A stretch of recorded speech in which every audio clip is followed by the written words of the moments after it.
को मिलाकर है। कहानी केरल की है, कहानी केरल के तिरुवनंतपुरम की है। National institute of technology Calicut NITC बड़ा फेमस इंस्टीट्यूट है ये और नामी भी है।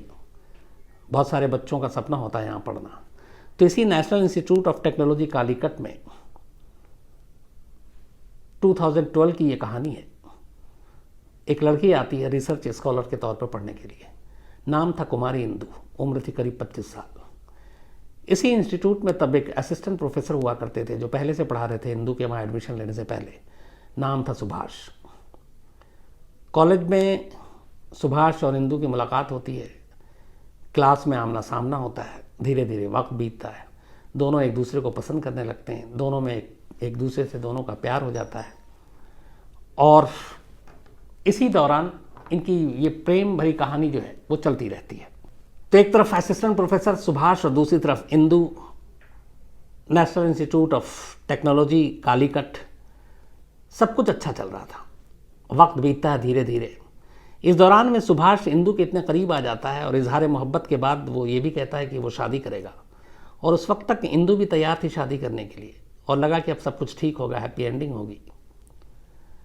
लेकिन अचानक अप्रैल 2012 में वक्त ऐसे करवट लेता है कि सब कुछ बदल कर रह जाता है। बात थी 24 अप्रैल 2012 की। 24 अप्रैल को सुभाष ने एक सरप्राइज देने के लिए इंदु को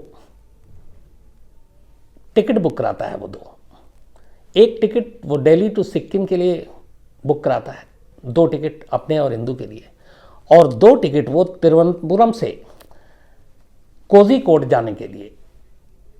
एक कोई ट्रेन थी, उसमें वो 3rd AC में 2 टिकट बुक कराता है। 25 अप्रैल को तिरुवनंतपुरम से कोझिकोड जाना था सुभाष और उसकी गर्लफ्रेंड को, इंदु को। और ये जाना इसलिए था, जो सबसे अहम चीज़ थी वो ये कि सुभाष इंदु के साथ शादी करना चाहता था और उसने 25 अप्रैल को कोझिकोड में ही अदालत में अपनी शादी रजिस्टर्ड करवाने का पूरा प्लान कर लिया था कि कोर्ट मैरिज करेंगे। और ये चीज़ इंदु को उसने छुपा कर रखी थी।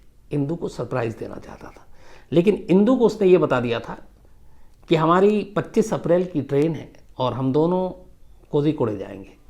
1 रात की जर्नी है ये तिरुवनंतपुरम से कोझिकोड की। रात में आप बैठिए, सुबह आप उतर जाएंगे। इंदु तैयार हो गई थी क्योंकि इससे पहले भी ये लोग कई बार बाहर ट्रैवल कर चुके थे। लेकिन इंदु को ये नहीं पता था कि सुभाष उसको क्यों लेकर जा रहा है। 24 अप्रैल को ही ये टिकट बुक कराता है। जो टिकट बुक कराया उसने, वो दिल्ली टू सिक्किम के लिए एक तिरुवनंतपुरम के ही ट्रैवल एजेंसी से बुक कराई और ट्रेन के टिकट वो खुद लेकर आया था। उसका प्लान ये था कि 25 तारीख को कोझिकोड में जाकर शादी करने के बाद कोर्ट में वो वहीं से वापस आएगा और फिर तिरुवनंतपुरम से ये लोग सीधे सिक्किम चले जाएंगे हनीमून मनाने के लिए। 25 तारीख की टिकट बुक है, 24 अप्रैल को टिकट बुक कराई। अब इस दौरान में इधर ये हो रहा था कि इंदु के घर वालों ने इंदु के लिए लड़का देखना शुरू कर दिया था और देखते देखते आखिरकार एक लड़का उन्हें पसंद आ जाता है और इंदु की शादी उस लड़के से तय कर देते हैं। इंदु इस शादी के लिए खुद हामी भर देती है। इंदु और जिस लड़के से शादी हुई थी दोनों एक कास्ट के थे, लेकिन सुभाष और इंदु का कास्ट अलग था और इंदु के घर वाले इन चीज़ों को बड़ा कास्ट और उसमें बहुत बिलीव करते थे। तो जो इंदु के पिता थे कृष्ण नायर, उन्होंने बाकायदा इंदु की मर्जी से उसका रिश्ता तय किया और इंदु शादी के लिए तैयार हो गई। लेकिन इंदु ने शादी की ये बात सुभाष को नहीं बताई और उससे छुपा ली कि उसका रिश्ता तय हो गया है, उसकी शादी होने जा रही है। सुभाष को इसके बारे में कोई भनक ही नहीं लगी। ये भनक लगती भी नहीं और शायद कहानी कुछ और होती। लेकिन हुआ ये कि 24 अप्रैल को ही सुबह टिकट बुक कराता है सुभाष और शाम को इंदु के माँ बाप मतलब कृष्ण नायर और उनकी पत्नी सुभाष के घर पहुंच जाते हैं। वो इसलिए क्योंकि इंदु के घर वालों को मालूम था कि सुभाष और इंदु बड़े अच्छे दोस्त हैं, और सुभाष असिस्टेंट प्रोफेसर भी है, एक अच्छी खासी पोस्ट पे है, और इंदु उसी कॉलेज में रिसर्च स्कॉलर है। तो इन दोनों के रिश्ते और इनकी दोस्ती, वो ये मानकर चलते थे इंदु के घर वाले कि दोनों बहुत अच्छे दोस्त हैं, इंदु का बेस्ट फ्रेंड है। तो अब इंदु की शादी हो रही है और उसके बेस्ट फ्रेंड को ना बुलाएं, ये कैसे हो सकता है। यही सोचकर इंदु को बिना बताए इंदु के माँ बाप सुभाष के घर पहुंच जाते हैं, शादी का कार्ड लेकर इंदु के। इंदु को भी नहीं मालूम कि उसके माँ बाप सुभाष के घर जा रहे हैं। शायद अगर ऐसा पता होता तो वो रोक लेती। और उसके बाद वो सुभाष के घर जाते हैं। सुभाष इंदु के माँ बाप को देखता है, बड़ा खुश होता है, लेकिन वो खुशी थोड़ी देर में गायब हो जाती है जब वो अपने आने का मकसद बताते हैं। कहते हैं कि ये इंदु की शादी फिक्स हो गई और तुम चूँकि इंदु के बहुत अच्छे दोस्त हो, करीबी दोस्त हो, तो हम तुम्हें कार्ड देने के लिए आए, शादी में ज़रूर आना।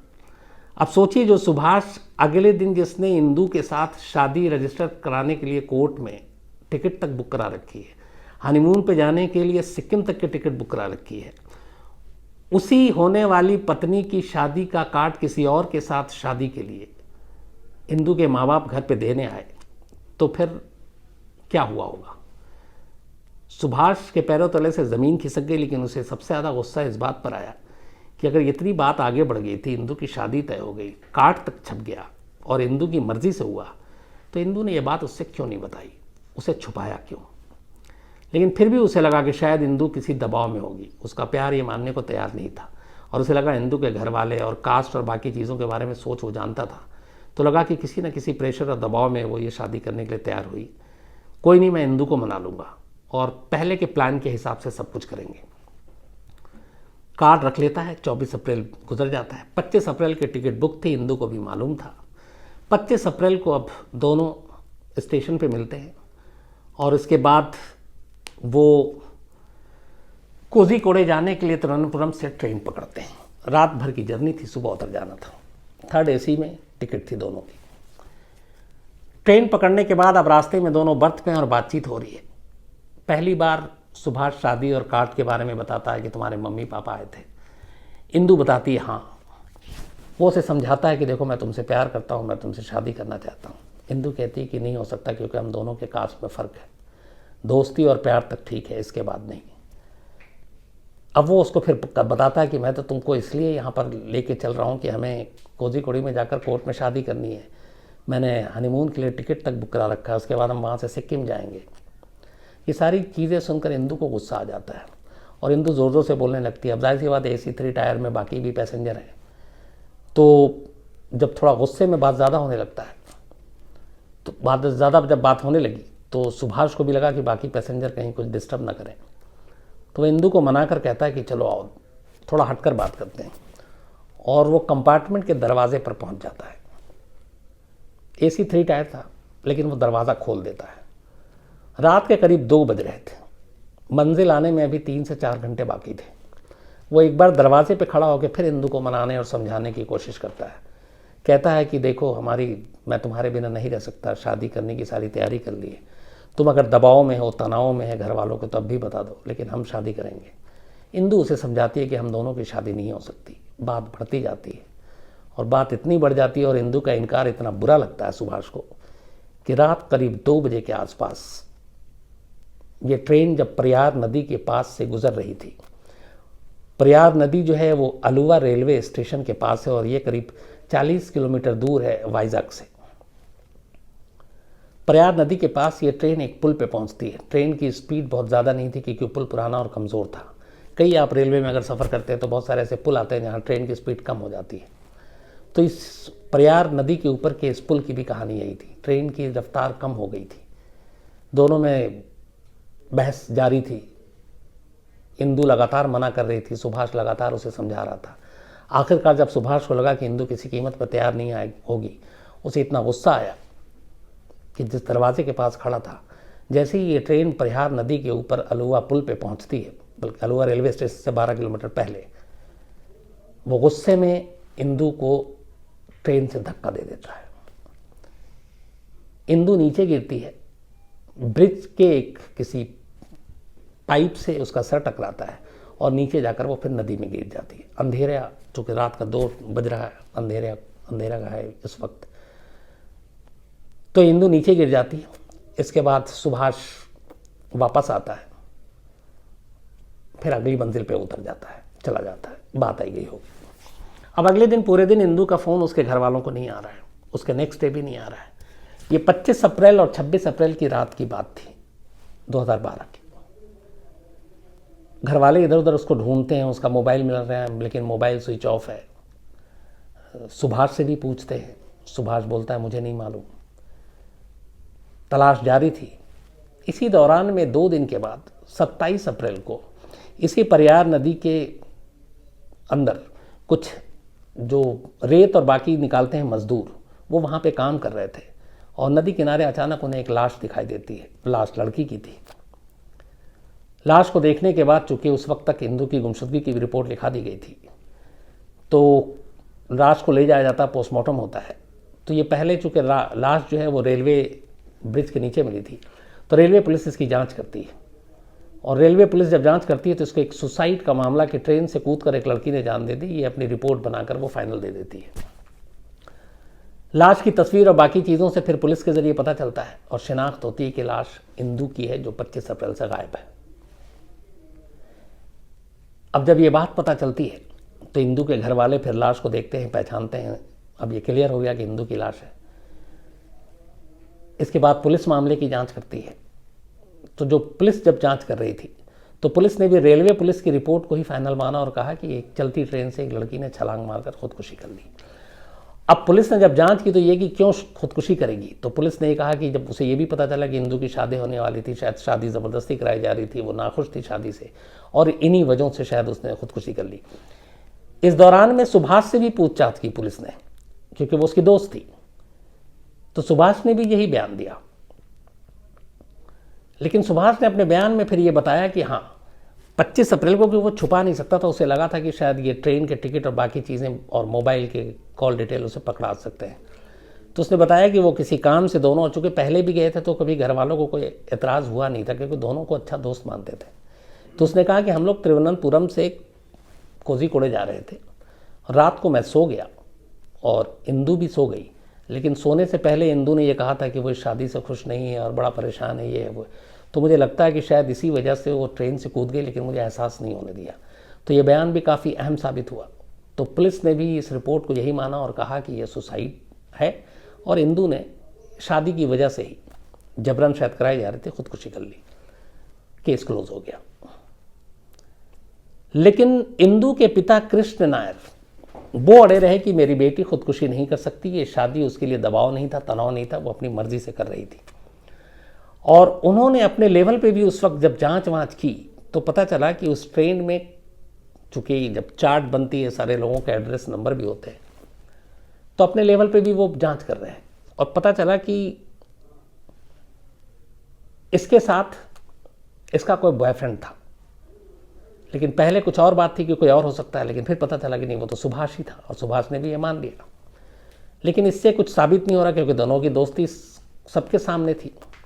इसी दौरान उस नदी के किनारे जो मजदूर रेत निकाला करता था, जिससे शुरुआत में रेलवे पुलिस ने ही पूछताछ की थी, उससे दोबारा जब पूछताछ हुई तो उसने कहा कि रात का वक्त था, मैं नदी के किनारे ही वहीं पे सो जाता था क्योंकि सुबह सुबह उठ के काम करना होता है। तो मैंने अचानक देखा कि ट्रेन के ऊपर से कोई एक चीज़ नीचे आकर गिर रही है। शायद वो इंदु ही थी, टाइमिंग भी वही था। लेकिन उसने कहा कि जब वो लड़की गिर रही थी तो ऐसा नहीं था कि वो छलांग मार रही है, क्योंकि मैंने उसके पीछे एक साया देखा था उस बॉगी के अंदर, उस कंपार्टमेंट में। तो इसका मतलब है कि वो लड़की जब नीचे गिर रही थी उसके पीछे कोई खड़ा हुआ था, तो बहुत मुमकिन है कि उसने धक्का दिया। और ये पहली चीज़ थी, पहला खुलासा था। इसके बाद इसी लाइन को लेकर इंदु के पिता कृष्ण नायर हाई कोर्ट पहुँच गए और उन्होंने कहा कि इस मामले की जाँच क्राइम ब्रांच को सौंपी जानी चाहिए, थोड़ी जांच करे क्योंकि ये सुसाइड नहीं है। हाईकोर्ट ने उनकी अर्जी को मान ली और इसके बाद क्राइम ब्रांच को ये मामला जांच के लिए दिया। क्राइम ब्रांच की बाकायदा एक टीम बनाई गई। उस टीम ने सारी जब छानबीन की तो फिर एक से एक चीज़ें निकल कर आई। जो पहली चीज़ आई, क्राइम ब्रांच ने पोस्टमार्टम रिपोर्ट और बाकी फॉरेंसिक रिपोर्ट, ये सारी चीज़ें अपने हिसाब से देखी तो पता चला कि इंदु के शरीर में, ख़ासतौर पे उसके सर के पिछले हिस्से में गहरे चोट का निशान था। ट्रेन से जंप करने वाला या ट्रेन से कूदने वाले की चोट हमेशा उसके फ्रंट शरीर के सामने वाले हिस्से में होंगे, या तो सामने सर में होगा, चेहरे पे होगा, हाथ पैर सीने पे होगा, पीछे की तरफ नहीं होगा। क्योंकि जब आदमी कूदता है तो वो सामने की तरफ से कूदता, उल्टा होकर नहीं कूदता है। और अगर किसी को धक्का दिया गया है तो इसका मतलब है कि पीछे उसको चोट आ सकती है। और इंदु के सर के पिछले हिस्से में चोट थी। जब उसको पुल से गिराया गया तो कोई पुल का एक हिस्सा उसके सर में जा लगा। फॉरेंसिक की रिपोर्ट के हिसाब से इंदु ने छलांग नहीं लगाई, बल्कि उसे किसी ने धक्का दिया। जब ये बात क्राइम ब्रांच को पता चली, इसके बाद क्राइम ब्रांच ने इस पूरे मामले की छानबीन शुरू की। तो पहले इन दोनों की टिकट कहाँ से बुक हुई, उस ट्रैवल एजेंट तक पहुँचे। ट्रैवल एजेंट के जरिए जब ये लोग पहुँचे तो पता चला कि तिरुवनंतपुरम का वो ट्रैवल एजेंट ने एक नया खुलासा किया जो अब तक सामने नहीं आया था। वो ये कि सुभाष और इंदु के नाम पे 2 टिकटें तिरुवनंतपुरम से दिल्ली तक की बुक थी और दिल्ली से सिक्किम की बुक थी 26 या 27 अप्रैल के लिए। तो अब ये नया खुलासा कि ये क्यों बुक थी और सुभाष ने क्यों कराया, क्योंकि अब तक ये लोग इतनी दूर कभी नहीं गए थे। फिर सुभाष के ऊपर जीरो इन किया, सुभाष के मोबाइल, लैपटॉप, इन सब चीज़ों को खंगालना शुरू किया। तो उसमें से बहुत सारी आपत्तिजनक तस्वीरें और वीडियो मिले दोनों के करीबी के, इंदु और सुभाष के आपस के। तो इससे यह क्लियर हुआ कि ये सिर्फ दोस्ती नहीं है, प्यार भी। फिर इंदु की शादी दूसरी जगह, फिर ये भी था कि ये कुछ और है। तो इन सारी चीज़ों और टिकट की बुकिंग को देखते हुए आखिरकार क्राइम ब्रांच ने सुभाष को उठाकर पूछताछ करने का फैसला किया। सबसे बड़ी चीज़ ये कि उस रात का जो लोकेशन था वो मोबाइल भी दोनों का ट्रेस कर गया। असिस्टेंट प्रोफेसर सुभाष के ऑफिस के कमरे में इंदु के बाल और बाकी चीज़ों के कुछ सैंपल भी मिले। तो इन सारी चीज़ों ने उनके करीबी रिश्ते की एक तरह से चुगली खा दी। सुभाष को उठाया गया, उससे पूछताछ की गई और आखिर में सुभाष ने अपना जुर्म कबूल कर लिया। उसने कहा कि मुझे सिर्फ इस बात का गुस्सा था कि मैं इंदु से शादी करना चाहता था। इंदु की शादी कहीं और तय हो गई और मुझे उसने बताया तक नहीं। उसके माँ बाप जब कार्ड लेकर आए तब मुझे पहली बार पता चला। फिर भी मैंने इंदु को समझाने की कोशिश की, मनाने की कोशिश की। जब मुझे लगा कि वो मेरी नहीं हो सकती तो मुझे लगा कि वो किसी और की भी नहीं हो सकती, और इसीलिए चलती ट्रेन से मैंने उसे धक्का दे दिया। तो ये थी कहानी जिसमें जिसके साथ ज़िंदगी गुजारना चाहता था, उसी ज़िंदगी के अपने हाथों से उसने ज़िंदगी छीन ली। ऐसे बहुत सारे किस्से हैं इसी लाइन पे, पता नहीं ऐसा क्यों होता है। खैर, तो आज इतना ही।